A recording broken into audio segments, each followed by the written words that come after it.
ಮನೆಯಿಂದ ಯಾವ್ದೊಂದು ವಸ್ತು ತಕೊಂಡು ಹೋಗ್ತಾರೆ, ವಾಪಸ್ ಕೊಡ್ಲಿಕ್ಕೆ ಮ್ಯಾನರ್ಸ್ ಇಲ್ವಾ? ನನಗ್ ಬೇಕು ಬಂದ್ ತಗೊಂಡೋದೆ, ನಿನಗ್ ಬೇಕಂದ್ ಬಂದ್ ತಗೊಂಡೋಗು. ಬಿಗ್ ಬಾಸ್ ಸೀಸನ್ 13 ಇನ್ನೇನು ಶುರುವಾಗುತ್ತೆ ಅನ್ನುವಷ್ಟರಲ್ಲೇ ಈಗ ಕ್ವಾಟ್ಲೆ ಕಿಚನ್ ಸೀಸನ್ 2 ಮುಗಿಯುವ ಹಂತಕ್ಕೆ ಬಂದಿದೆ. ಈ ವಾರ ಕ್ವಾಟ್ಲೆ ಕಿಚನ್ ಸೀಸನ್ 2 ನ ಸೆಮಿ ಫಿನಾಲೆ ವಾರ. ಮುಂದಿನ ವಾರವೇ ಫಿನಾಲೆ ಇರುತ್ತೆ. ಸೆಮಿ ಫಿನಾಲೆಯಲ್ಲಿ ಪೇಸ್ ಆಫ್ ಚಾಲೆಂಜ್ ಅನ್ನ ನೀಡಿದ್ದಾರೆ ಕುಕ್ ಹಾಗೂ ಕ್ವಾಟ್ಲೆಗಳಿಗೆ. ಅದು ಸೆಮಿ ಫಿನಾಲೆ ವೇದಿಕೆ ಮೇಲೆ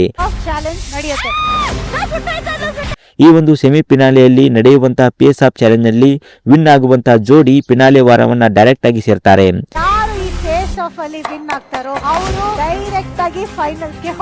ಇಲ್ಲಿ ಪ್ರಶಾಂತ್ಗೆ ಲೋ ಪ್ರಶಾಂತ ಅಂತ ಕರೆದಾಗ ಇಲ್ಲಿ ಇನ್ನೊಬ್ಬ ಕಂಟೆಸ್ಟೆಂಟ್ ಟ್ರಿಗರ್ ಆಗಿ ಜಗಳ ಮಾಡೋಕೆ ಶುರು ಮಾಡ್ತಾರೆ.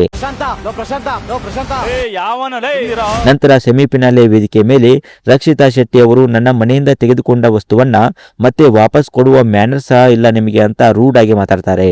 ಮನೆಯಿಂದ ಯಾವ್ದೊಂದು ವಸ್ತು ತಕೊಂಡು ಹೋಗ್ತಾರೆ, ವಾಪಸ್ ಕೊಡ್ಲಿಕ್ಕೆ ಮ್ಯಾನರ್ಸ್ ಇಲ್ವಾ? ನನಗ್ ಬೇಕು ಬಂದ್ ತಗೊಂಡೋದೆ, ನಿನಗ್ ಬೇಕಂದ್ ಬಂದ್ ತಗೊಂಡೋಗು. ನಂತರ ರಕ್ಷಿತಾ ಶೆಟ್ಟಿ ಸೂರಜ್ ಜಗಳಕ್ಕೆ ಹೋಗ್ತಾರೆ. ನನ್ನ ಈರುಳ್ಳಿ ಎಲ್ಲಿ ಅಂದಿದ್ದಕ್ಕೆ ಸೂರಜ್ ಹೇಳ್ತಾರೆ, ಇದು ಸೆಮಿಫಿನಾಲೆ ಆದ್ರೂ ಪರವಾಗಿಲ್ಲ, ನಾನು ನಿನ್ ಜೊತೆ ಅಡಿಗೆಯನ್ನ ಮಾಡೋದಿಲ್ಲ ಅನ್ನೋ ಮಾತನ್ನ ಇಲ್ಲಿ ಸೂರಜ್ ಅವರು ಹೇಳ್ತಾರೆ. ಇದರ ಬಗ್ಗೆ ನಿಮ್ಮ ಅನಿಸಿಕೆ ಅಭಿಪ್ರಾಯವನ್ನ ತಪ್ಪದೇ ಕಮೆಂಟ್ ಮಾಡಿ. ಇನ್ನಷ್ಟು ಇದೇ ರೀತಿ ವಿಡಿಯೋಗಳಿಗಾಗಿ ನಮ್ಮ ಚಾನೆಲ್ ಅನ್ನ ಸಬ್ಸ್ಕ್ರೈಬ್ ಮಾಡಿ ಮತ್ತು ಪಕ್ಕದಲ್ಲಿ ಕಾಣುವಂತಹ ಬೆಲ್ ಐಕಾನ್ ಅನ್ನ ತಪ್ಪದೇ ಕ್ಲಿಕ್ ಮಾಡಿ.